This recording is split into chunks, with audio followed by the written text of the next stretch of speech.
Fall in love with the heartwarming tale of Nora Bennett, a hard-working farm girl who finds unexpected romance with wealthy widower Graham Calloway when she takes a job at his prestigious Rosefield Acres. Their connection grows despite class differences and family opposition, proving that love can bloom in the most surprising places. Before we begin this story, comment below where you're watching from. The morning sun peeked through the trees as Nora Bennett parked her old pickup truck at the edge of Rosefield Acres. The farm stretched out before her, bigger than any place she'd ever worked. At 26, Nora was used to hard work. She'd raised her 3 younger siblings after their parents died, taking any job she could find in their small town of Clayton. "Don't mess this up," she whispered to herself, smoothing down her simple flannel shirt and jeans. Mrs. Prescott, the stern housekeeper who'd hired her, met Nora at the entrance to the main barn. "You're on time, good," Mrs. Prescott said, checking her watch. "Your duties are simple. Feed the animals, clean the pens, and stay out of the main house. Mr. Calloway values his privacy." "Mr. Calloway?" Nora asked. "The owner," Mrs. Prescott replied with a frown. "Though you'll likely never meet him. He keeps to himself since, well, that's not your concern. Just do your job and don't cause trouble." Nora nodded. "Yes, ma'am." After Mrs. Prescott left, Nora took a deep breath and looked around the immaculate barn. Everything was in perfect order, from the neatly stacked hay bales to the gleaming tools hanging on the wall. "Well," she said to the curious pigs watching her from their pen, "looks like it's just us now." For the next few weeks, Nora fell into a comfortable routine. She arrived at dawn, fed the animals, cleaned the pens, and made minor repairs around the barn. The work was harder than she expected, but she didn't mind. The animals became her friends, especially a pregnant sow she named Penny. One morning, while cleaning Penny's pen, Nora started singing softly. It was an old folk song her grandmother had taught her, about finding love in unexpected places. Her voice carried through the quiet barn as she worked. "You have a pretty voice." Nora spun around, nearly dropping her bucket. A tall man with dark hair and sad eyes stood at the entrance to the pen. He wore expensive-looking jeans and a flannel shirt that was too nice for farm work. His boots were clean like they'd never touched mud. "I'm sorry," she stammered. "I didn't know anyone was here." "Don't apologize," he said. "It was nice. I haven't heard singing here in a long time." Before Nora could respond, the man turned and walked away, disappearing as quickly as he'd appeared. That evening, Nora mentioned the encounter to Betty, the cook who sometimes shared coffee with her. "You met Mr. Calloway?" Betty's eyes widened. "He hardly talks to anyone these days." "Mr. Calloway, the owner?" Nora was shocked. "I thought he was some old rich man who lived in the main house." Betty shook her head. "Graham Calloway is 31, inherited this place from his father 5 years ago. He used to be different, friendly, always involved with the farm. Then, his wife died in a car accident 2 years back. He hasn't been the same since." Nora thought about the sadness in his eyes. "That's awful." "Indeed," Betty agreed. "Some days he walks the property at dawn. Other times, no one sees him for weeks. You must have made an impression for him to speak to you." The next morning, Nora was more aware of her surroundings as she worked. Twice she thought she saw someone watching from the loft, but when she looked up, no one was there. Days passed, and Nora almost convinced herself she'd imagined the encounter, until she arrived one morning to find Penny the sow in labor earlier than expected. "It's okay, girl," Nora soothed, rolling up her sleeves. She'd helped deliver animals before, but she was worried about complications. As she prepared to help the struggling sow, a voice behind her asked, "Do you need assistance?" Mr. Calloway stood there, his expression concerned. "Yes," Nora said too, focused on Penny to feel nervous. "She's having trouble." Without another word, Graham rolled up his sleeves and knelt beside her. Together, they worked to help Penny deliver 7 healthy piglets. When the last one arrived, Nora laughed with relief and joy. "Look at them," she said, gently cleaning the smallest piglet. "They're perfect." Graham was watching her, not the piglets. "Yes," he said quietly. "Perfect." Their eyes met, and for a moment something passed between them, a connection unexpected and warm. The spell broke when Graham stood abruptly. "You're good with them," he said, washing his hands in the nearby sink. The animals I mean. I grew up around farms, Nora explained, still cradling the piglet. Animals make sense to me. They don't judge or expect anything except kindness. Graham nodded as if understanding something important. I've noticed you sing to them. Nora blushed. Old habit. My grandmother taught me those songs. Said music makes everything grow better, even piglets. A ghost of a smile touched Graham's lips. Your grandmother sounds wise. He started to leave, then paused. Would you like some coffee? The kitchen always has some ready. Surprised by the invitation, Nora hesitated. I should stay with Penny for a while, make sure the piglets are nursing properly. Of course, Graham said. Another time. Perhaps. But he returned 30 minutes later with 2 mugs of coffee. They sat on hay bales outside Penny's pen, watching the new mother with her babies. How long have you worked here? Graham asked. Almost a month, Nora replied, warming her hands on the mug. It's a beautiful farm. It used to be more than beautiful, Graham said, his voice distant. It used to be alive. Nora didn't know how to respond to that, so she sipped her coffee. I'm sorry if I startled you, Graham continued. I don't usually interact with the staff. Why did you speak to me then? Nora asked before she could stop herself. Graham looked at her, really looked at her, as if seeing something no one else had noticed before. Because you were singing and laughing, and it reminded me that there are still people who find joy in simple things. The honesty in his voice made Nora's heart beat faster. Their conversation was interrupted by Mrs. Prescott, who appeared at the barn entrance. Her eyes widened at the sight of them sitting together. Mr. Calloway, she said stiffly. Your mother called. She'll be arriving tomorrow for her monthly visit. Graham's expression closed off immediately. Thank you, Mrs. Prescott. After the housekeeper left, Graham stood. I should go. Of course, Nora said, standing too. Thank you for the coffee and for helping with Penny. He nodded, then said, My mother's visits are difficult. You might want to stay out of her way tomorrow. Is she that terrible? Nora asked with a small smile. She has strong opinions about how things should be, Graham replied, and who belongs where. The warning was clear. Someone like Nora, simple, working class, wouldn't meet Mrs. Calloway's approval. The next day, Nora tried to focus on her work, but she found herself watching for Graham. Instead, she encountered Evelyn Calloway, a tall, elegant woman in her 60s, with perfectly styled silver hair and sharp eyes that missed nothing. So you're the new help, Evelyn said, studying Nora as if assessing her value. Graham mentioned, You? I'm Nora Bennett, ma'am, Nora replied, wiping her hands on her jeans. I take care of the animals. Yes, well, remember that's all you're here to do, Evelyn said coldly. My son is vulnerable right now. He doesn't need distractions. Before Nora could respond, Graham appeared. Mother, I thought you were resting before lunch. I wanted to see the improvements you mentioned, Evelyn replied smoothly, though I didn't expect to find you spending time in the barn. Nora helped deliver Penny's piglets yesterday, Graham said, a hint of defiance in his voice. I was checking. On them. Evelyn's smile didn't reach her eyes. How quaint. Well, don't let us keep you from your duties, Miss Bennett. As Nora walked away, she heard Evelyn say, Really, Graham, there are more important matters than piglets. The Wilson family is coming to dinner next week. Their daughter Caroline would make a suitable companion for you. That evening, Nora stayed late to check on Penny and her babies. As she was preparing to leave, Graham found her in the barn. I'm sorry about my mother, he said without preamble. It's fine, Nora replied. She's just protective of you. Graham ran a hand through his hair in frustration. She wants me to move on, to be the person I was before, but I don't know how. Maybe you're not supposed to be who you were, Nora suggested gently. Maybe you're becoming someone new. Graham looked at her with surprise. That's not something I considered.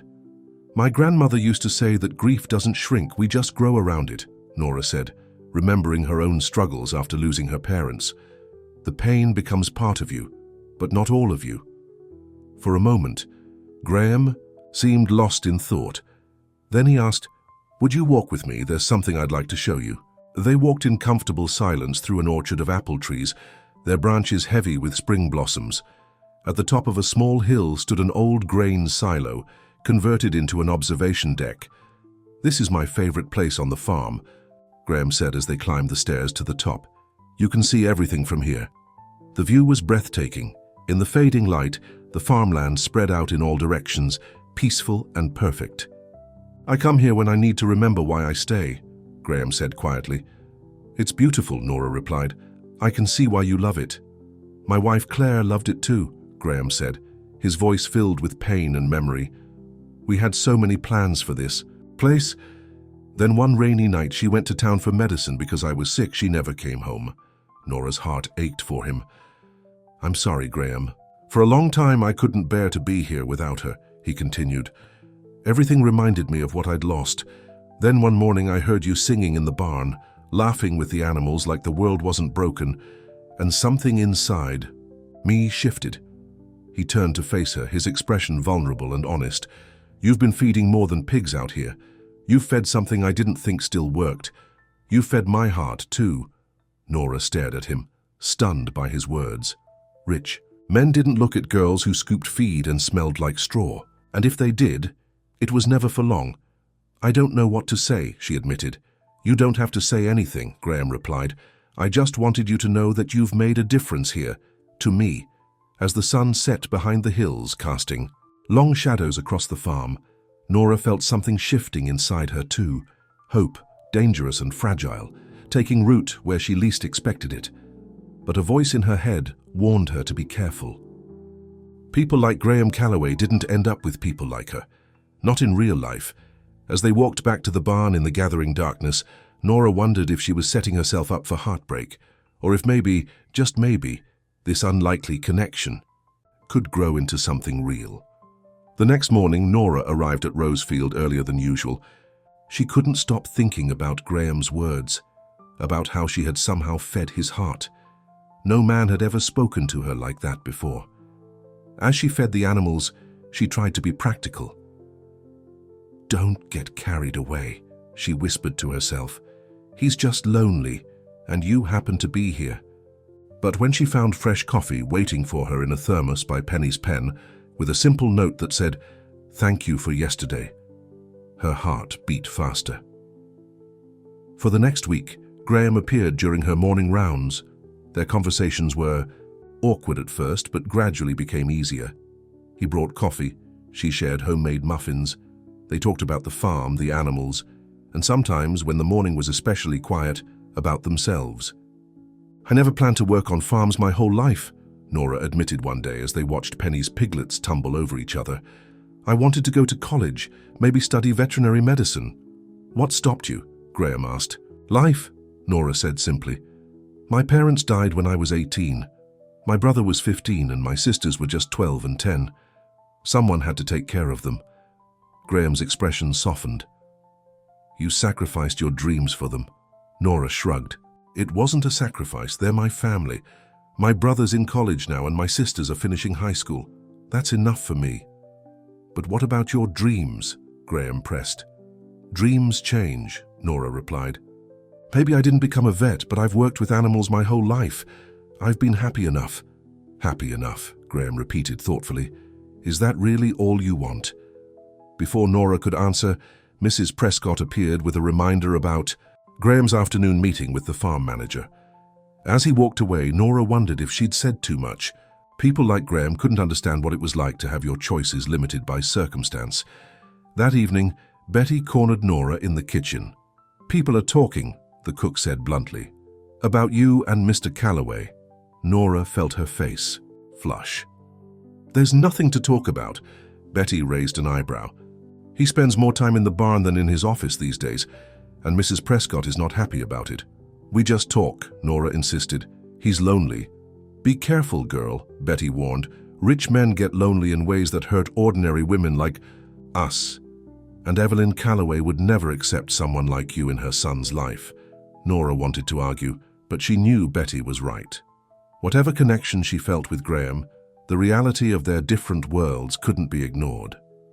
The next day, Graham didn't come to the barn, nor the day after. Nora told herself it was better this way.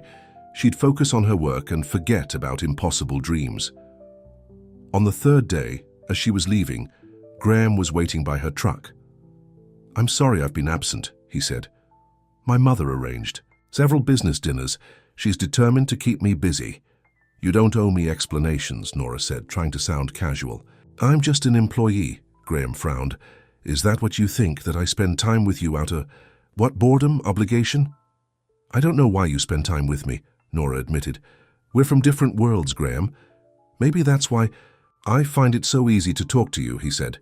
"You see me, not my money, not my grief, just me." He stepped closer. "Would you have dinner with me tomorrow? Not in the kitchen, not in the barn. A real dinner, in the main house." Nora hesitated. "What would Mrs. Prescott think, or your mother?" "I don't care what they think," Graham said firmly.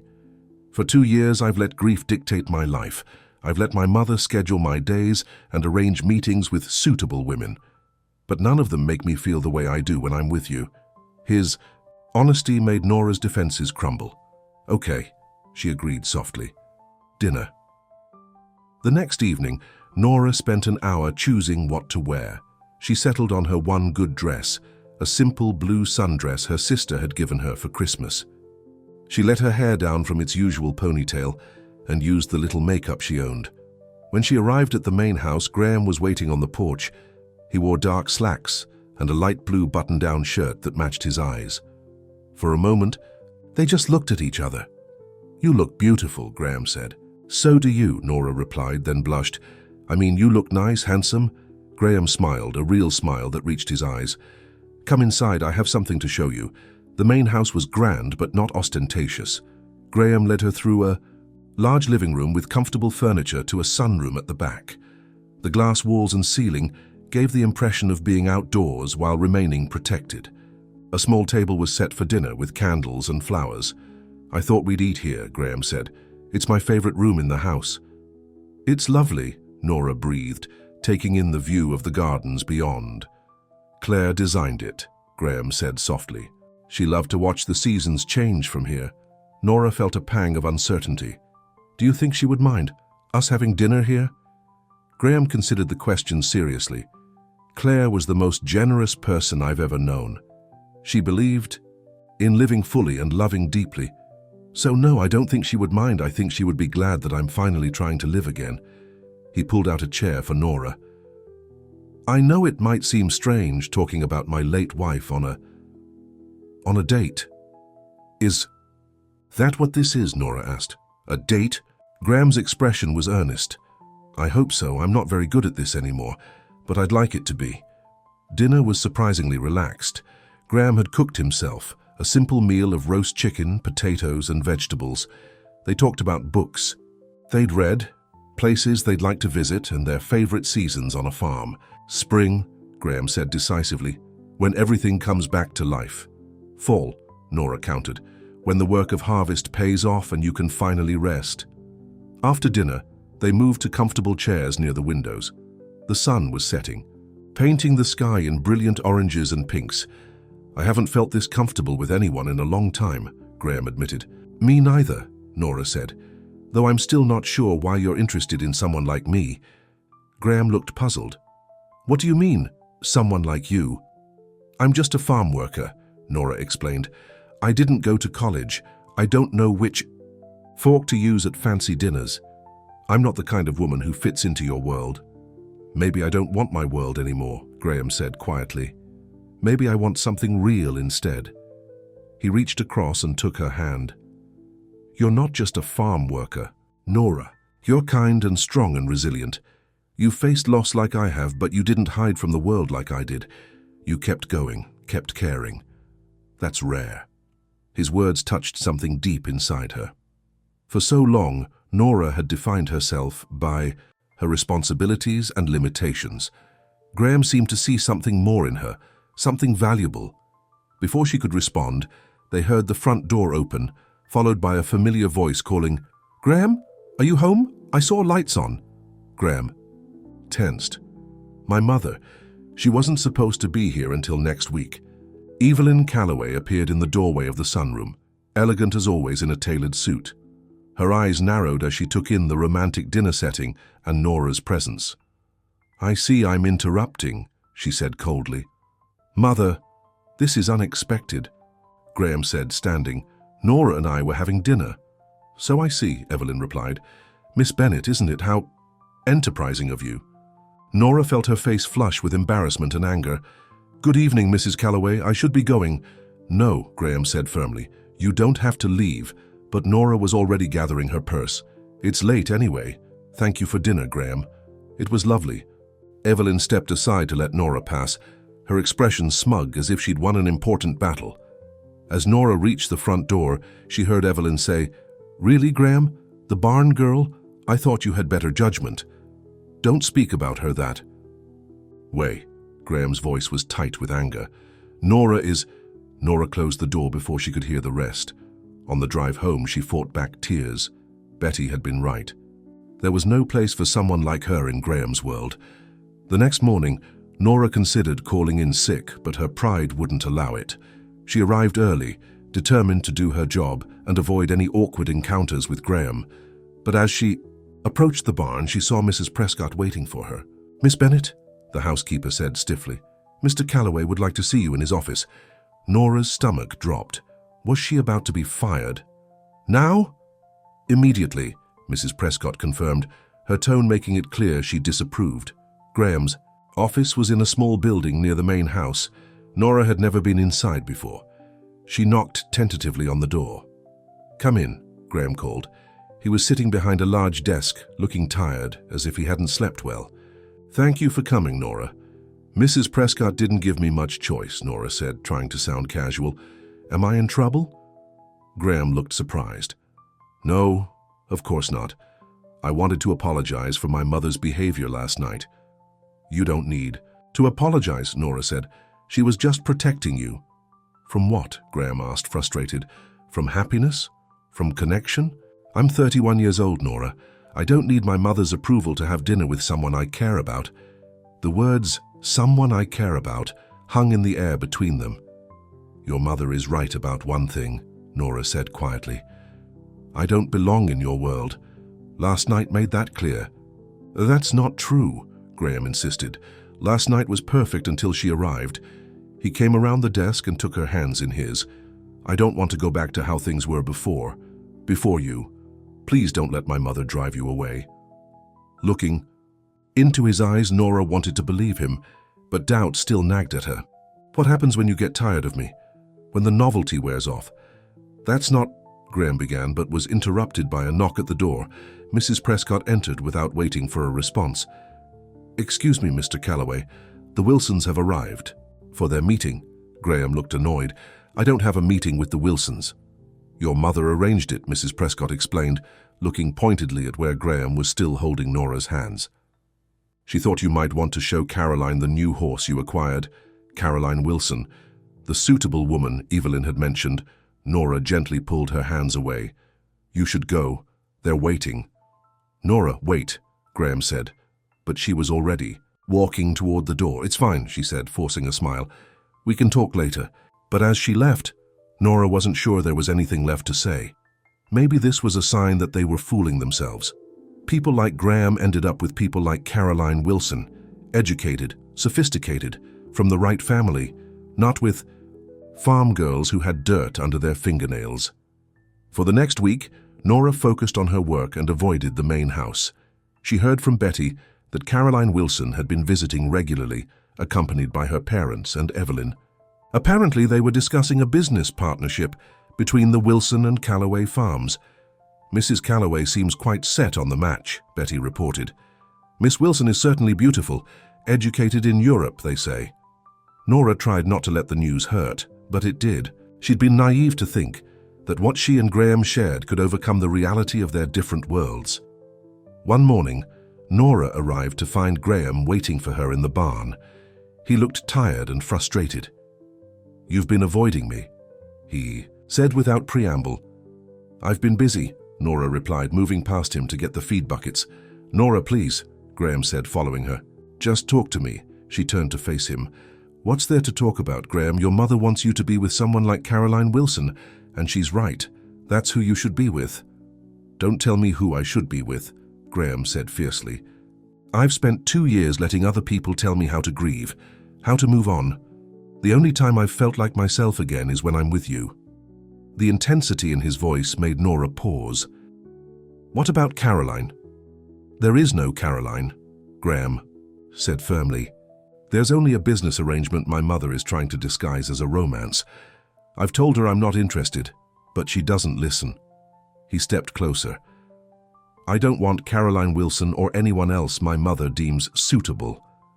I want the woman who sings to piglets and makes me coffee in the morning and looks at me like I'm just a man, not a wealthy widower.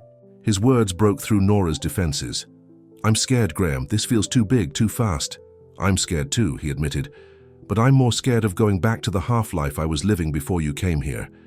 He reached for her hands again. Will you give us a chance, Nora? A real chance. Not secret meetings in the barn or dinners interrupted by my mother. A real relationship. Looking into his eyes, Nora saw sincerity and hope. And something else. Something that looked remarkably like love. Yes, she whispered. I'll give us a chance.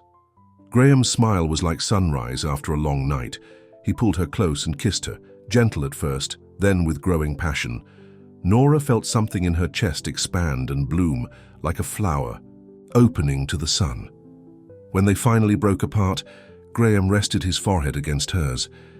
I should warn you, my mother won't make this easy. I'm tougher than I look, Nora replied with a smile. And so are you.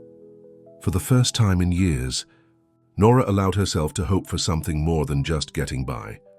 Something that felt like happiness, like possibility, like a future she hadn't dared to imagine. But as they walked hand in hand toward the pig pens, neither of them noticed Mrs. Prescott watching from the shadows. Her expression grim as she pulled out her phone to call Evelyn Calloway. A week after their kiss in the barn, Nora could hardly believe how much had changed. Graham had made their relationship public, much to Mrs. Prescott's dismay, and Evelyn Calloway's fury. Now, instead of secret conversations over morning coffee, they spent evenings together at local restaurants and afternoons walking the property, planning improvements to the farm. I'm thinking of expanding the pig operation, Graham said as they checked on Penny's growing piglets. Maybe start a small organic pork business. What do you think? I think it's a great idea, Nora replied, touched that he valued her opinion. These little ones are nearly ready to be weaned. Graham watched her with the animals, his expression soft. You're amazing with them. Would you consider taking on more responsibility here? Maybe as livestock manager instead of just barn help? Nora looked up in surprise. Are you serious? Completely, Graham nodded. You know more about animal care than anyone else on the farm. It makes sense. People will talk, Nora warned. They'll say I got the job because we're together. Graham took her hand. Let them talk. I'm offering because you're qualified. Our relationship is separate from that. Before Nora could respond, they heard an urgent call from the barn entrance. It was Rick, one of the farmhands. Mr. Calloway, there's a problem at the main house. Your mother's causing quite a scene. Graham sighed. What now? She brought movers, Rick explained uncomfortably. Says she's taking some furniture that belongs to her. Mrs. Prescott tried to stop her, but Graham squeezed Nora's hand. I'd better go handle this. Rain check on our conversation? Of course, Nora nodded. Go. After Graham left, Nora continued her work, trying not to worry. Evelyn Calloway had made her disapproval clear since learning about their relationship. At dinner last weekend, she'd spent the entire meal dropping hints about Graham's late wife Claire and how some losses can never be replaced by inferior substitutes. Betty found Nora at lunchtime, bringing a sandwich to the barn. Quite a morning at the big house, the cook said, handing over the food. Mrs. Calloway is on the warpath. What happened? Nora asked. She claims certain antiques are family heirlooms that should go to her house in the city, Betty explained. But Mr. Graham says they belong to Rosefield. They were shouting when I left. Nora frowned. Why now? Those antiques have been here for years. Because of you, dear, Betty said bluntly. Mrs. Calloway is trying to assert control. She sees you as a threat to her influence over her son. That's ridiculous, Nora protested. I don't want to come between Graham and his mother. You already have, Betty replied gently. And it's not your fault. Mr. Graham is finally standing, up for himself, making his own choices. That frightens her. That evening, Graham came to Nora's small rental house on the edge of town. He looked exhausted but determined. "My mother has gone back to the city," he said as Nora made them tea. "She took some furniture she claimed was hers. I let her. It wasn't worth the fight." "I'm sorry," Nora said, setting a mug in front of him. "This is all because of me, isn't it?" Graham shook his head firmly. "No. This is about my mother not accepting that I'm ready to move forward with my life. She's been controlling everything. Since Claire died and she can't handle that I'm finally making my own decisions." He took Nora's hand across the kitchen table. "Don't let her make you doubt us. What we have is real." "I know," Nora said softly. "But I hate being the reason for this conflict. Family is important, Graham. I don't want you to lose yours because of me." Graham looked troubled. "My mother will come around eventually. She just needs time." But Evelyn Calloway had no intention of giving them time. The next morning, Nora arrived at work to find Caroline Wilson touring the farm with Graham and his mother, who had apparently returned from the city. "Ah, Miss Bennett," Evelyn said with false warmth when she spotted Nora. "We were just discussing the livestock. Caroline's family has had great success with heritage breed pigs. Perhaps you could show her your setup." The way she said setup made it sound inadequate and amateur. Caroline Wilson was everything Nora wasn't. Tall, elegantly dressed in clothes too expensive for farm work, with perfect hair and makeup. But her smile seemed genuine as she extended her hand to Nora. "I'd love to see your pigs," she said. "Dad says the future of small farms is in specialty products." Graham caught Nora's eye, his expression apologetic. "My mother and the Wilsons arrived unannounced this morning to discuss a potential collaboration." Swallowing her discomfort, Nora led them to the pig pens, explaining her care routine and pointing out Penny and her growing piglets. "They're adorable," Caroline said, leaning over the fence. "And healthy-looking too. You clearly know what you're doing." "Thank you," Nora replied, surprised by the sincere compliment. "Caroline studied agricultural management in college," Evelyn interjected. "She understands modern farming techniques, not just old-fashioned methods." The dig was obvious, but Nora refused to take the bait. "I'd love to hear about what you learned," she said to Caroline. "I've been thinking about taking some night classes at the community college." "Really?" Caroline looked interested. "That's fantastic. They have some excellent programs." As they continued talking, Nora realized that Caroline wasn't the enemy. She was just another pawn in Evelyn's game. When the tour ended, Evelyn announced they would all have lunch at the main house. "You'll join us, won't you, Miss Bennett?" she asked, making it impossible for Nora to refuse without seeming rude. In the lunch was excruciating. Evelyn dominated the conversation, constantly steering it toward memories of Claire or topics that highlighted the differences between Nora and the world Graham came from. Mr. Wilson talked about his yacht club.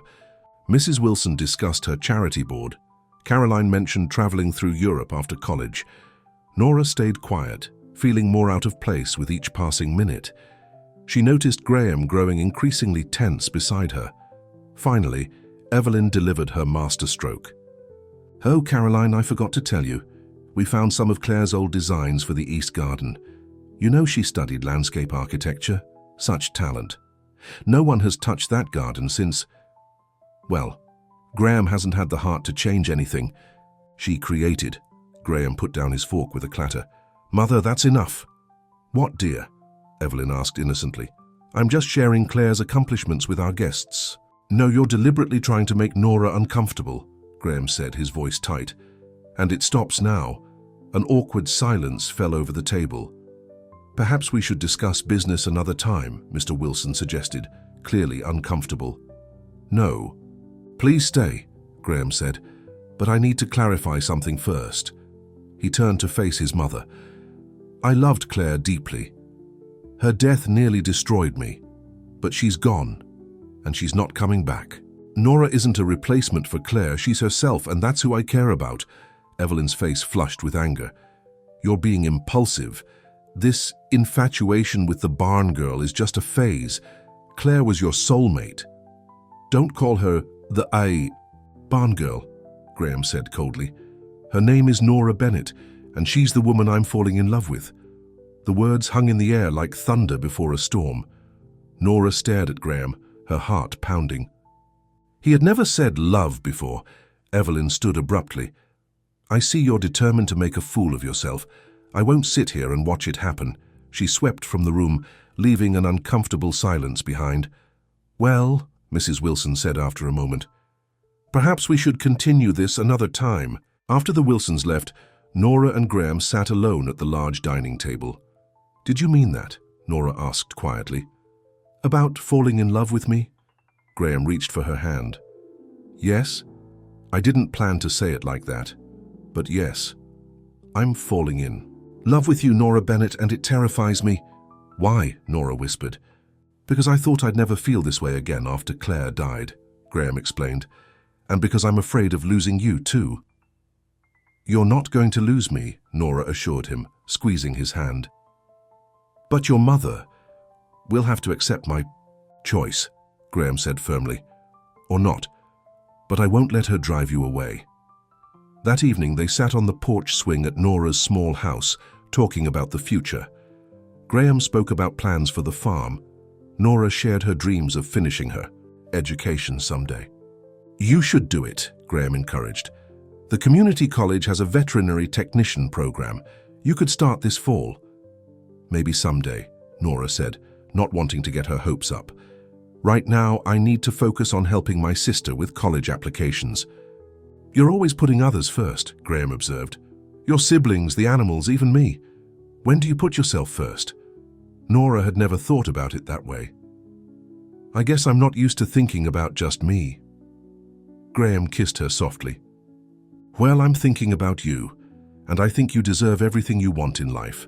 For the first time, Nora allowed herself to imagine a future where she could have both love and her dreams. It felt dangerous but exhilarating. The next day, everything fell apart. Nora arrived at work to find Mrs. Prescott waiting with a cold expression. Miss Bennett, a word, please. The housekeeper led Nora to Graham's office, where Evelyn Calloway sat behind the desk as if she owned it. Graham was nowhere to be seen. Miss Bennett, Evelyn said without preamble, I'll be direct. How much would it take for you to leave Rosefield and never contact my son again? Nora felt like she'd been slapped. Excuse me. Evelyn opened a drawer and pulled out a checkbook. Everyone has a price. Name yours. Enough to finish your education, perhaps. Or to help your siblings. I've done my research. I know about your financial struggles. Anger replaced Nora's shock. I'm not for sale, Mrs. Calloway. Don't be naive, Evelyn said dismissively. You and I both know this relationship with Graham is a dead end. He'll tire of you eventually. The novelty will wear off and he'll realize you belong to different worlds. You don't know your son very well if you think that, Nora replied. Evelyn's expression hardened. I know him better than anyone. He's vulnerable right now, making decisions based on emotions rather than reason. Graham needs someone who understands his position, his responsibilities. He needs someone who cares about him as a person, not as a position, Nora countered. How poetic, Evelyn said sarcastically. But reality isn't a romance novel, Miss Bennett. My son is responsible for a multi-million-dollar enterprise and a family legacy. He doesn't need distraction. Where is Graham? Nora asked, refusing to engage further. He's meeting with the bank in town, Evelyn replied. He doesn't know I'm here and he doesn't need to think about my offer. I'll be at the main house until tomorrow. Nora walked out without another word, her thoughts in turmoil. Part of her wanted to find Graham immediately and tell him what his mother had done. But another part wondered if Evelyn might be right. Would Graham eventually tire of her? Were they fooling themselves, thinking love could bridge their different backgrounds? By afternoon, rumors were swirling around the farm. Betty found Nora in the feed room, looking shell-shocked. I heard Mrs. Calloway offered you money to leave, the cook said without preamble. Is it true? News travels fast, Nora said bitterly. Betty sighed. Mrs. Prescott has a big mouth and small loyalty to anyone but Mrs. Calloway. What are you going to do? I don't know, Nora admitted. I love this job, and I love Graham. But maybe his mother is right. Maybe we're too different." "Nonsense," Betty said firmly. "That man looks at you like you hung the moon. Don't let that old vulture chase you away." Before Nora could respond, one of the farmhands rushed in. "Nora, come quick! Penny's gotten out and is heading for the road." Nora ran outside to see the sow trotting determinedly toward the farm entrance, several of her now half-grown piglets following behind. "Block the driveway," Nora shouted to the workers. "Don't chase her, you'll just make her run faster." For the next 30 minutes, chaos reigned as everyone tried to corral Penny and her babies. The piglets were easily caught, but Penny evaded every attempt, seeming intent on reaching the main road. Finally, Nora spotted Graham's truck returning from town. He jumped out immediately, taking in the situation. "She's headed for the oak grove," he called to Nora. "Cut around through the apple orchard. We can trap her between us." Working together, they finally managed to guide Penny back toward the barn. By then, both were muddy, sweaty, and laughing with relief. "Some team we make," Graham said, reaching out to wipe a smudge of mud from Nora's cheek. His touch reminded her of Evelyn's offer, and her smile faded. "Graham, I need to tell you something." They sat on a hay bale outside the pen where Penny had been securely returned, and Nora recounted her meeting with Evelyn. Graham's expression darkened with each word. "I can't believe she would do this," he said when Nora finished. "Actually, I can believe it, and that's worse. Maybe she has a point," Nora said quietly. "We are from different worlds." "Stop," Graham said firmly. "Do you think I care about that? When I'm with you, the world makes sense again. You brought me back to life, Nora. I won't let my mother take that away." He stood suddenly. "I need to talk to her now." "Graham, wait," Nora called. But he was already striding toward the main house, anger in every line of his body. Nora followed, worried about what might happen. She reached the house just as shouting erupted from the study. "How dare you try to buy off the woman I love?" Graham's voice carried clearly. "I'm trying to protect you," Evelyn shouted back. "You're not thinking clearly. This girl has managed to work her way into your life, but what does she want? Your money, your name." "She wants me," Graham replied, his voice quieter but intense. "Just me. Not my money, not my farm, not my family connections. She's the only person in my life who sees me for who I really am." "You're being naive," Evelyn insisted. "People like her always want something." "People like her?" Graham repeated incredulously. "You mean people who work hard? Who sacrifice for their families? Who show kindness without expecting anything in return?" "Yes, how terrible." "You're infatuated," Evelyn said dismissively. "It will pass." "This isn't infatuation," Graham stated. "I love her, and if you can't accept that, if you can't treat her with respect, then you're no longer welcome at Rosefield." Nora gasped at the ultimatum. She hadn't wanted this, hadn't wanted to come between Graham and his only parent. Evelyn's voice turned cold. "You would choose this farm girl over your own mother? Over the memory of Claire?"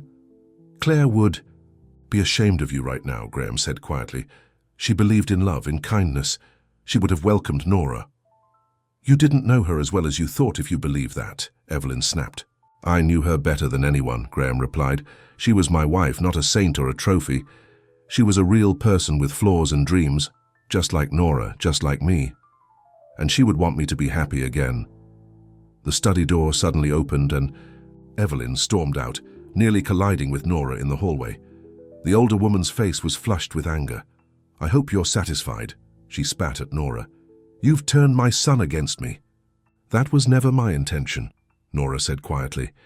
"Intentions mean nothing," Evelyn hissed. "Only consequences matter, and you'll live with them, both of you." She pushed past Nora and out the front door. Moments later, they heard her car start, and the sound of tires on gravel as she drove away.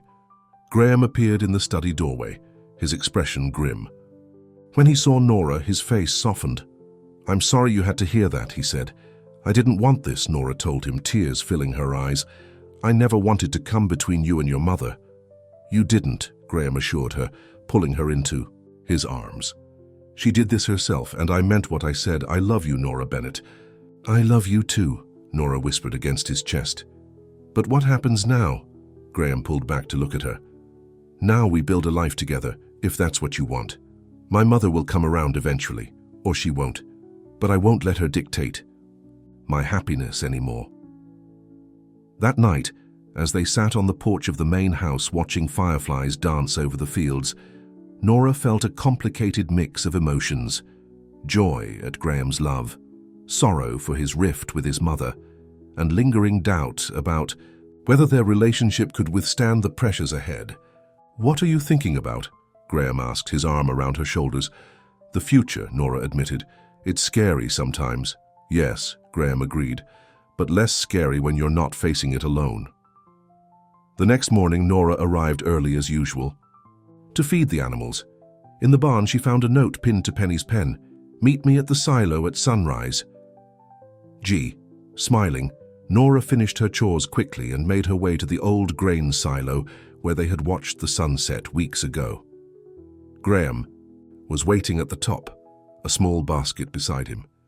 "Breakfast with a view," he explained, gesturing to the spread of muffins, fruit, and thermos of coffee. As they ate, watching the sun climb higher over the fields, Graham took her hand. "I've been thinking about what my mother said," he began. Nora's heart sank. And she was right about one thing," Graham said. "We do come from different worlds, but that's what makes us work. You ground me, Nora. You remind me what's real and important." He reached into his pocket and pulled out a small box. Nora's breath caught in her throat. "This is my grandmother's ring," Graham said, opening the box to reveal a simple but elegant diamond. "My grandfather was a farmhand when he met her.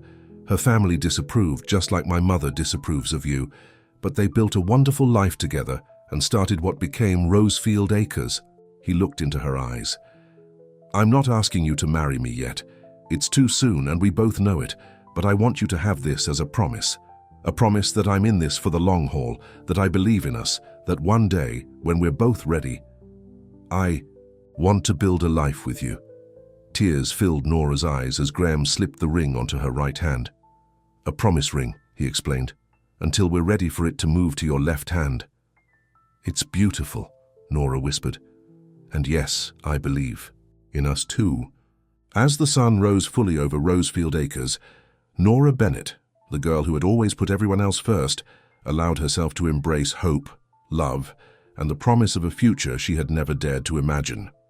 With Graham's arms around her, the different worlds they came from didn't seem to matter anymore. All that mattered was the world they would build together, but in the quiet corner of her mind, Nora wondered if Evelyn Calloway would find a way to keep her promise too, the promise of consequences for taking her son's heart. The promise ring glinted on Nora's finger as she worked, catching the sunlight whenever she moved her hand. 2 weeks had passed since Graham's romantic gesture at the silo, and life at Rosefield had settled into a new rhythm. With Evelyn gone back to the city, the atmosphere felt lighter, though Mrs. Prescott remained cool and formal whenever Nora crossed her path.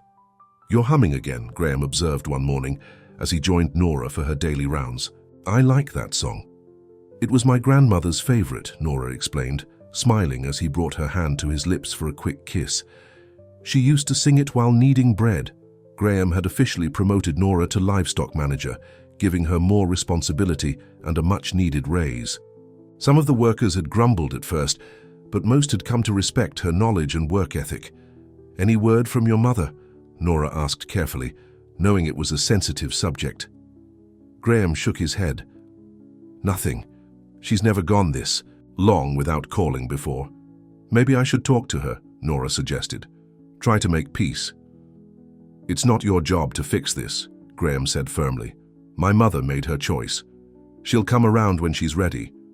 But Nora wasn't so sure.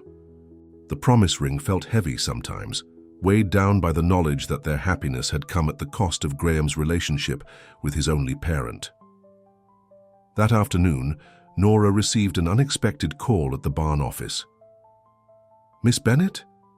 This is Dr. Wilson, Caroline's father." Nora frowned in confusion. "Yes. How can I help you, Dr. Wilson?" "I wanted to give you a heads up," he said, his voice concerned. "Evelyn Calloway came to see me yesterday. She was making accusations." "What kind of accusations?" Nora asked, her stomach tightening. She claims you've manipulated Graham for financial gain, Dr. Wilson explained uncomfortably. Says you've alienated him from family and friends to control the farm's assets. Nora felt sick. That's ridiculous. I know that, Dr. Wilson said, quickly. Caroline spoke very highly of you after our visit, but Evelyn is spreading these stories around town at the country club, the hospital board. I thought you should know. After thanking him, Nora sat at her desk, shaking. Rosefield might be their sanctuary, but they couldn't hide from the outside world forever. Evelyn was powerful in the community, with connections everywhere. How long before her whispers affected the farm's business relationships? Nora didn't. Tell Graham about the call. He had enough to worry about with the farm's expansion plans and the upcoming meeting with organic certification inspectors. Instead, she threw herself into work, determined to prove her value beyond any doubt. A week later, Graham surprised her with news. I've been invited to speak at the Regional Agricultural Conference next month. They want me to talk about our organic transition. That's wonderful, Nora exclaimed. You'll be perfect. I want you to come with me, Graham said. Not just as my girlfriend, but as a presenter. You know more about our livestock practices than I do. Nora hesitated. I've never spoken in public before, not to a room full of experts. You know your stuff, Graham assured her, and it would mean a lot to me to have you there. How could she refuse when he looked at her like that? Okay, she agreed, but you'll have to help me prepare. The next few weeks were a whirlwind of preparation. Nora researched, practiced her presentation, and even went shopping for professional clothes with her sister's help. Graham beamed with pride as she grew more confident about her part of the presentation.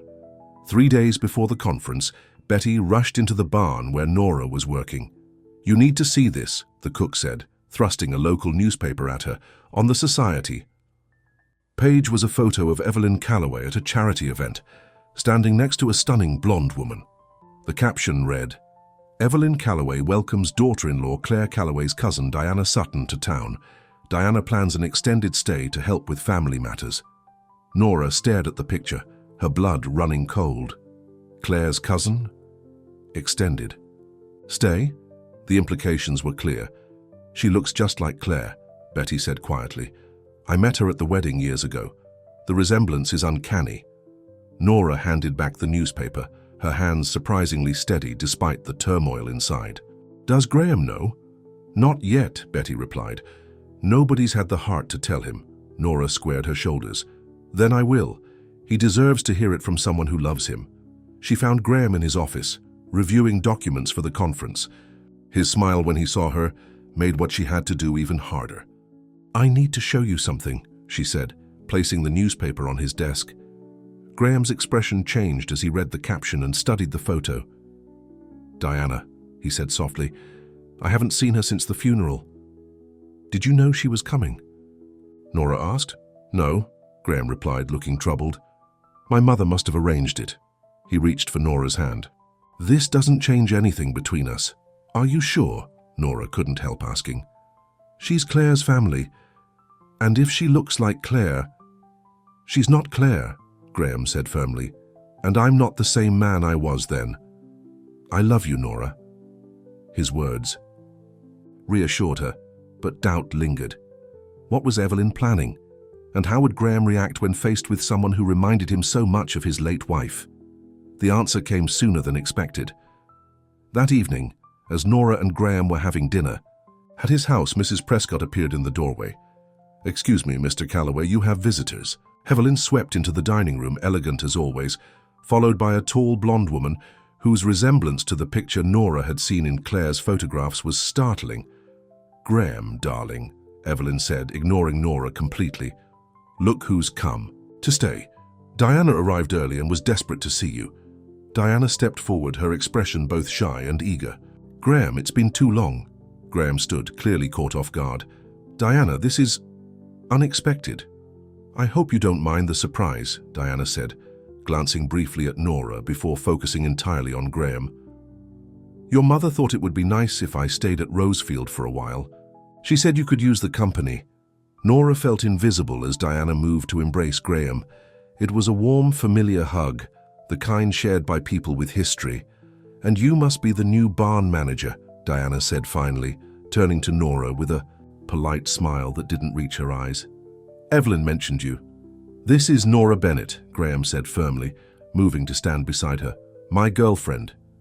The word sounded inadequate somehow, failing to capture what they meant to each other. How nice, Diana replied, her smile never wavering. Graham always did have a soft spot for strays. Evelyn smirked at the dig, while Graham's face darkened. Diana, that's enough. Nora is not a stray. She's the woman I love. Of course, Diana said smoothly.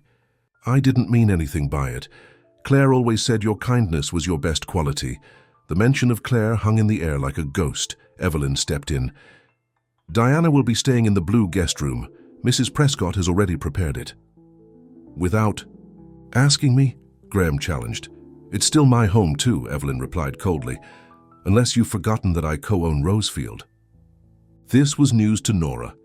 Graham had never mentioned his mother having ownership rights to the farm. We can discuss this later, Graham said, his jaw tight. Right now, Nora and I were having dinner. Oh, don't let us interrupt, Diana said, though. She made no move to leave. It smells delicious. Is that your grandmother's soup recipe, Graham? Claire mentioned you loved it. Nora felt her confidence crumbling. The soup had been her recipe, a simple vegetable soup she'd made to comfort Graham after a long day. But now, with one casual comment, Diana had claimed it as part of a history Nora could never share. Actually, it's Nora's recipe, Graham corrected, but the damage was done. For the rest of the evening, Nora felt like an outsider in a play where everyone else knew their lines. Diana and Evelyn reminisced about family gatherings and shared memories, while Graham grew increasingly uncomfortable. When Nora finally said she needed to go home, Graham walked her to her truck. I'm sorry about that, he said, his expression troubled. I had no idea my mother would go this far. It's not your fault, Nora assured him, though her heart was heavy. But maybe it's best if I stay away for a few days. Give you time with your family. You are my family, Graham insisted, pulling her close. Don't let them push you away. That's exactly what my mother wants. I know, Nora said quietly. But the conference is in 3 days. We both need to focus on that. And afterwards, we can figure this out. Graham looked like he wanted to argue, but finally nodded. Promise me you won't give up on us. I promise, Nora said, the words catching in her throat. As she drove home, Nora couldn't shake the image of Diana's perfect face and the way she fit so naturally into Graham's world. Claire's cousin, a living reminder of the woman Graham had loved and lost. How could Nora compete with a ghost made flesh? The next 2 days were tense. Nora focused on work and avoided the main house, while Graham divided his time between conference preparations and dealing with his unexpected house guests. They spoke briefly each day, but the easy comfort they had shared seemed strained. On the evening before they were to leave for the conference, Nora was working late in the barn when Diana appeared. So this is where you spend your time, Diana observed, looking around the clean but simple space. It suits you. Nora straightened, refusing to be intimidated. Was there something you needed, Diana? Just a friendly chat, Diana replied, perching gracefully on a hay bale. Woman to woman. About what? Nora asked warily. About Graham, of course. Diana's smile turned sad. He's been through so much. Claire's death nearly destroyed him. I know, Nora said simply. Do you? Diana challenged gently. Do you know that he blamed himself? That he still wakes up calling her name sometimes? Nora felt a chill. How would you know that? Because he told me, Diana said. We've been talking a lot these past 2 days. About Claire, about grief, about moving forward. She leaned forward, her expression earnest. I care about Graham, Nora. Our families have been connected for generations. I want him to be happy. So do I, Nora replied. But is he happy? Diana asked. Really? Or is he just trying to escape his grief by focusing on someone completely different from Claire? Someone who doesn't remind him of everything he lost? The question hit too close to Nora's own secret fears. Evelyn told me about your backgrounds. Diana continued. You come from very different worlds. How long before those differences become too much? Before he realizes that what he needs is someone who understands his life, his responsibilities? Someone like you? Nora asked, finally seeing Diana's true purpose. Diana shrugged elegantly. I've always cared for Graham. Claire knew that, and she trusted me with him. She would want him to be with someone who shares his values, his background, his memories. You don't know what Claire would want, Nora said, finding her voice, and neither does Evelyn. Only Graham can decide what makes him happy. True, Diana conceded, but sometimes people make choices based on emotions rather than what's truly best for them. She stood gracefully. Just something to think about. After Diana left, Nora sat alone in the barn, her thoughts in turmoil. What if Diana was right? What if Graham was just using their relationship to escape his grief? Would he eventually regret choosing her over someone who fit more naturally into his world? The next morning, Nora arrived early to help load the truck for the conference. Graham looked tired but smiled when he saw her. Ready for our big presentation? He asked, pulling her into a hug. As ready as I'll ever be, Nora replied, trying to sound normal despite her sleepless night. Graham studied her face.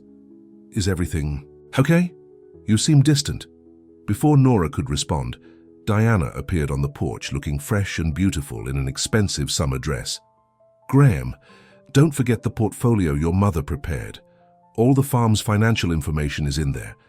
I've got it, Graham called back, then turned to Nora. We should talk later after we're settled at the hotel. Nora nodded, watching as Diana waved cheerfully from the porch. The woman's words from last night echoed in her mind.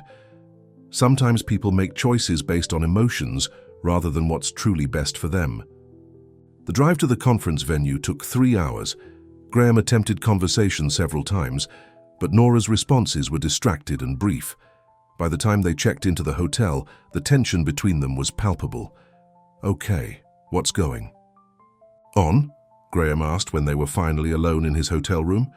You've barely said 10 words since we left. Nora took a deep breath. Diana came to see me last night. Graham's expression darkened. What did she say? That you've been talking to her about Claire, about grief, about moving forward. Nora's voice trembled slightly. That you still wake up calling Claire's name. Graham ran a hand through his hair in frustration. I haven't told her anything like that. Not recently, anyway. After the funeral. Yes, we talked. She was grieving too. But now we've barely had 2 private conversations. So she's lying? Nora asked, hope flaring. Or exaggerating dramatically, Graham confirmed.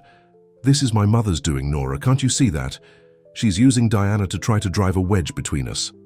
Relief washed over Nora, followed quickly by shame for doubting him. I'm sorry, I should have known better. No, I'm sorry, Graham said, taking her hands in his. I should have shut this down immediately. After the conference, we're going to have a serious conversation with both of them. Make it clear that their games won't work. Nora nodded, feeling lighter than she had in days. We should practice our presentation one more time. They spent the next hour reviewing their slides and notes, falling back into the easy partnership they had developed. By the time they headed to the welcome reception that evening, Nora felt more confident. She could handle Diana and Evelyn as long as she and Graham stood together. The reception was held in a grand ballroom filled with agriculture professionals from across the region. Nora felt out of place in her new blazer and slacks, the most professional outfit she'd ever owned, but Graham's proud introductions helped ease her nervousness. And this is Nora Bennett, our livestock manager, he told a group of organic certification specialists. She's revolutionized our animal care protocols. The specialists seemed impressed by Nora's practical knowledge, asking detailed questions that she answered with growing confidence. Graham beamed at her from across the circle, his pride evident. The evening seemed to be going well until Nora turned to find Evelyn Calloway standing behind her, elegant in an expensive black dress. Surprised to see me? Evelyn asked, sipping champagne. I wouldn't miss my son's big moment. Mrs. Calloway, Nora acknowledged stiffly. Graham didn't mention you were coming. Graham doesn't know, Evelyn replied. Diana and I thought we'd surprise him. Speaking of which, she seems to be making quite an impression. Nora followed Evelyn's gaze to where Diana stood chatting with Graham, and several conference organizers. She looked stunning in a designer dress, completely at ease in the formal setting. "She fits in so naturally, doesn't she?" Evelyn observed. "Everyone assumes she's with Graham. They make such a handsome couple." Nora refused to take the bait. "If you'll excuse me, I should join my boyfriend." But as she approached the group, she heard one of the organizers say, "Your family has been in agriculture for generations then. That's impressive."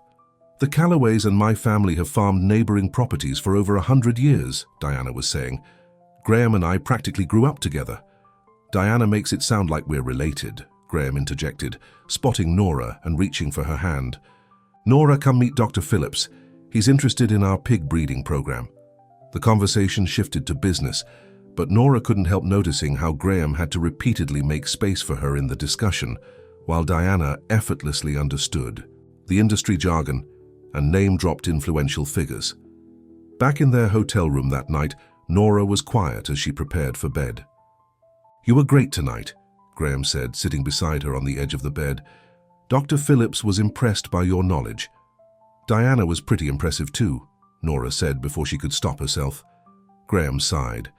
"Diana grew up in this world. She knows the right people and the right things to say. But knowing the right people doesn't make her the right person." He turned Nora's face toward his. "You're the right person. For me, for Rosefield, for the future I want." His kiss was gentle, but insistent, full of promise and passion. Nora let herself believe him, let herself fall into the comfort of his arms and the certainty of his love. The next morning was their presentation. Nora woke early, nervous but excited, only to find Graham already dressed and looking troubled. "What's wrong?" she asked. "My mother's here," he said grimly. "With Diana. They're registered for the conference." "We knew that," Nora reminded him. "We can handle them." Graham nodded, though he still looked concerned. "Let's focus on our presentation. That's what matters today." Their session was scheduled for 10 a.m. in the main conference hall. As they set up their materials, Nora spotted Evelyn and Diana taking seats in the front row. "Ignore them," Graham whispered, squeezing her hand. "You know this material inside and out." The presentation began with Graham introducing Rosefield's history and vision for the future. He spoke confidently, engaging the audience with his genuine passion for the farm. When he introduced Nora as the driving force behind our animal welfare innovations, his pride was evident. Nora stepped to the podium, her hands shaking slightly as she looked out at the crowded room. For a moment, doubt threatened to overwhelm her. Then she caught Graham's encouraging smile and began to speak. The words came more easily than she expected. She talked about the animals, the careful breeding programs, the natural feeding methods. She showed slides of healthy pigs in clean, spacious pens, explaining the benefits of their approach, both for the animals and for the consumers. The audience seemed engaged, asking thoughtful questions that Nora answered with growing confidence. Even some of the more technical queries didn't faze her. Her years of hands-on experience had given her knowledge that no amount of formal education could provide. As she wrapped up her portion, she glanced at Evelyn, expecting to see disapproval. Instead, the older woman's expression was calculating, as if reassessing an opponent she had underestimated. The presentation ended to enthusiastic applause. As people crowded around to ask follow-up questions, Nora noticed Diana approaching Graham with a warm smile. "You were wonderful," Diana gushed, touching his arm familiarly. "Your father would have been so proud. And Claire, of course." Nora watched as Graham stiffened slightly at Claire's name. "Thank you," he said politely but without warmth. Evelyn appeared beside Diana. "Both of you did well," she said, including Nora in her gaze for the first time. "You clearly know your animals, Miss Bennett."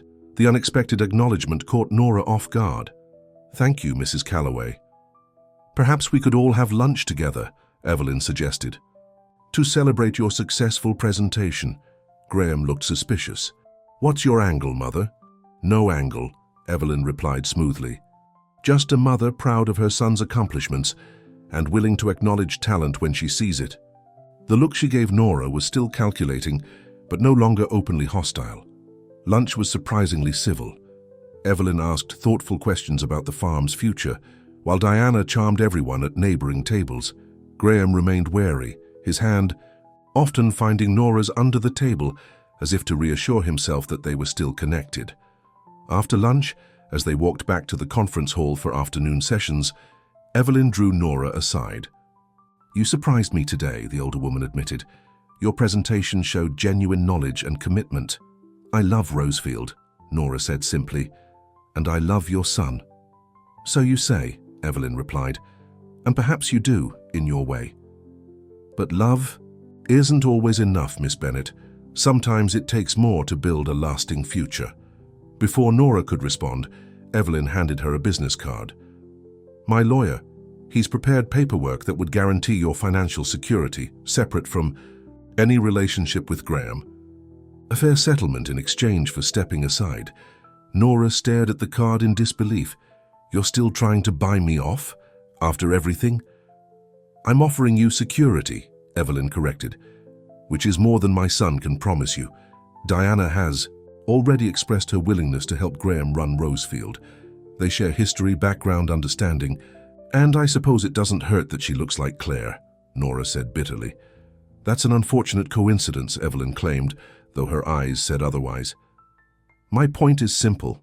Graham needs someone who strengthens his position in this world, not someone who detracts from it." Nora handed the card back. "I'm not going anywhere, Mrs. Calloway, not unless Graham asks me to." Evelyn's expression hardened. "Don't say I didn't try to be generous." That evening, after a busy day of conference sessions, Nora and Graham returned to their hotel room exhausted but pleased with their successful presentation. "I've been thinking," Graham said, as they prepared for the conference dinner. "After seeing you today so confident and knowledgeable, I realized something important." "What's that?" Nora asked, adjusting her necklace in the mirror. "You should go back to school," Graham said. "Finish your education like you always wanted. Become a veterinary technician, or even a vet if that's what you want." Nora turned to face him, surprised. "That's a nice thought, but the community college is an hour away, and I have responsibilities at Rosefield." "We can adjust your schedule," Graham insisted. "Hire additional help if needed. I want you to have the chance to fulfill your dreams, not just help me with mine." Touched by his generosity, Nora kissed him softly. "Let's talk about it after the conference. Right now we should focus on tonight's dinner." The conference gala was held in the hotel's grandest ballroom. Farmers in unaccustomed suits mingled with agricultural scientists and industry representatives. Nora felt inadequate in her simple black dress next to Diana's designer gown, but Graham's admiring glance reassured her. "You look beautiful," he whispered as they entered the ballroom. "The most beautiful woman here." The evening progressed pleasantly until awards were announced. To their surprise, Rosefield Acres won recognition for Most Innovative Small Farm Practices. "Graham Calloway and Nora Bennett, please come forward," the presenter called.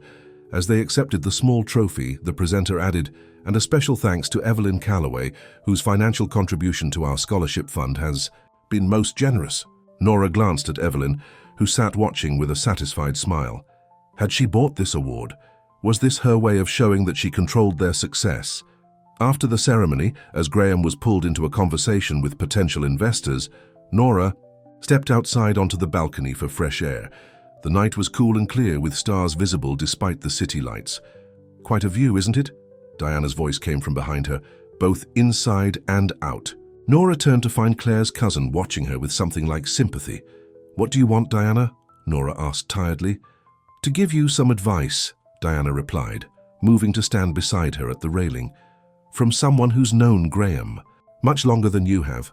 "I'm not interested in your advice," Nora said firmly. Diana continued anyway. "He's going to ask you to marry him soon. He ordered the ring last week, a custom design, not his grandmother's old-fashioned setting." Nora felt her heart skip. "How do you know that?" "Because Evelyn found the receipt in his desk," Diana admitted. "She's been monitoring his accounts." "That's invasion of privacy," Nora protested. "That's motherly concern," Diana countered. "But it's not my point. My point is that before you say yes, you should ask yourself if you're really ready to live his life." She gestured through the glass doors to where Graham stood surrounded by industry people. That man in there, the one in the perfect suit making business connections. That's the real Graham Calloway, the farm owner, the businessman, the pillar of the community, the man who will someday run for local office, join the hospital board, attend charity galas. Diana's eyes were intent on Nora's face. The quiet man who brings you coffee in the barn. That's just a phase, a temporary retreat from who he really is. You don't know him, Nora insisted, but Diana's words had found their mark. I've known him since we were children, Diana replied gently. I was maid of honor at his wedding. I held his hand at Claire's funeral. I know exactly who Graham Calloway is, and the life he's meant to lead. She touched Nora's arm briefly.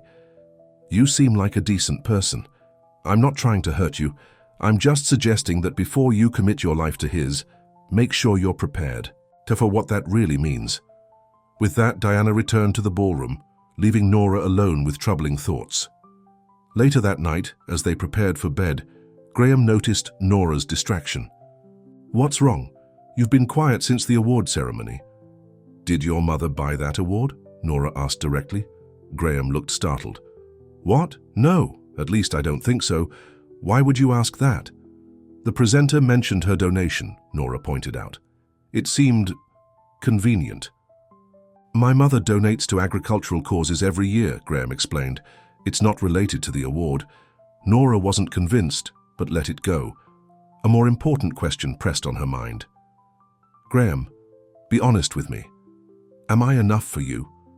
For the life you want to lead? What are you talking about? Graham asked, baffled. The man I met in the barn, quiet, gentle, focused on the farm, is that the real you? Or is the real Graham Calloway the businessman in there tonight, making connections and planning expansions? Understanding dawned in Graham's eyes. Diana got to you, didn't she? Or my mother? Just answer the question, Nora pressed. Graham sat beside her on the bed, taking her hands in his. I'm both of those men, Nora, the quiet farmer and the businessman. Before Claire died, I balanced them pretty well.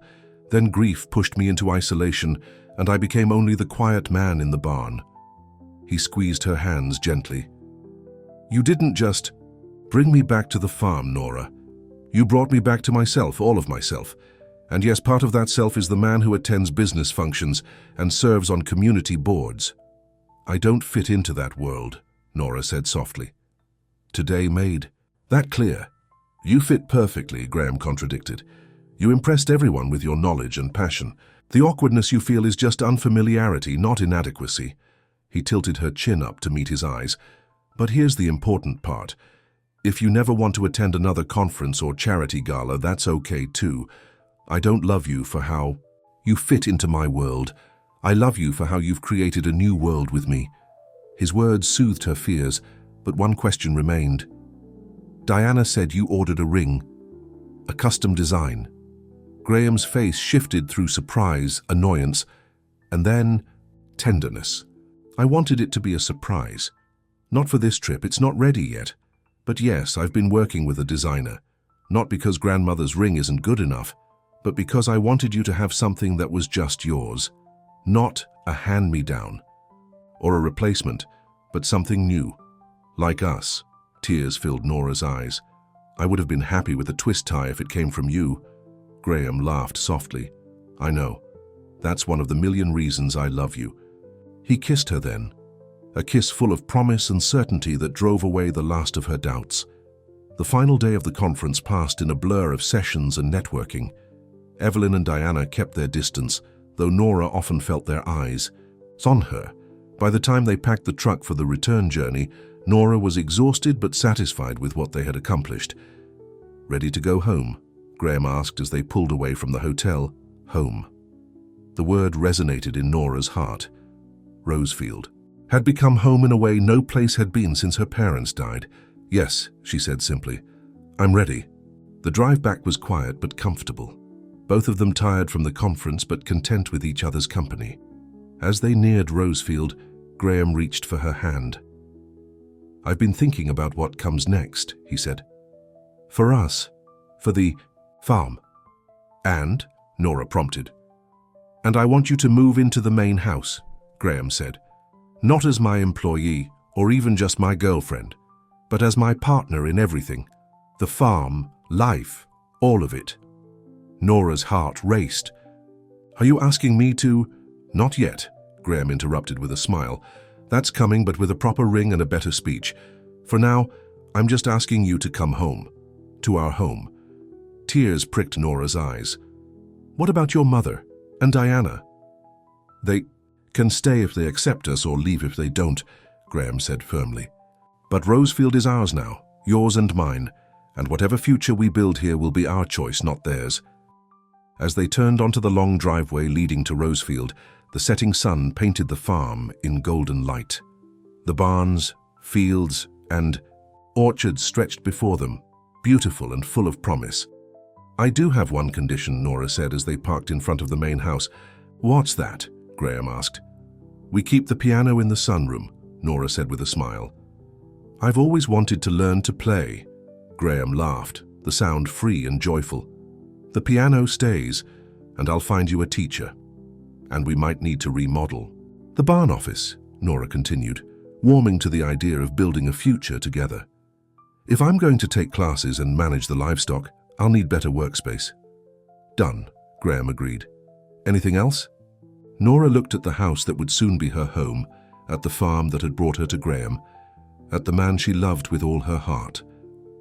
Just one thing, she said softly. Be happy, Graham Calloway. Be happy with me. That, Graham said, leaning across to kiss her, is the easiest promise I'll ever make. As they walked hand in hand toward the house, Nora knew there would be more challenges ahead.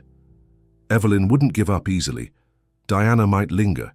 The different worlds they came from would sometimes create confusion or conflict, but she also knew that what they had built together was stronger than any obstacle. Graham had fed more than pigs in her care. He had fed her dreams, her confidence, her heart, and she had done the same for him. Together, they stepped onto the porch of Rosefield Acres, ready to write the next chapter of their story, a story that had begun with a woman who sang to animals and a man who found the courage to love again. And somewhere in the evening breeze, Nora thought she heard her grandmother's voice singing the old folk song about finding love in unexpected places. Because sometimes the way to a heart isn't through grand gestures or perfect backgrounds. Sometimes it's through simple kindness, through seeing the person others miss, through the quiet miracle of two broken people becoming whole together. That evening, as Graham and Nora stood in the doorway of their home, the future stretched before them. Not perfect, not easy, but theirs to build together. And that was more than enough.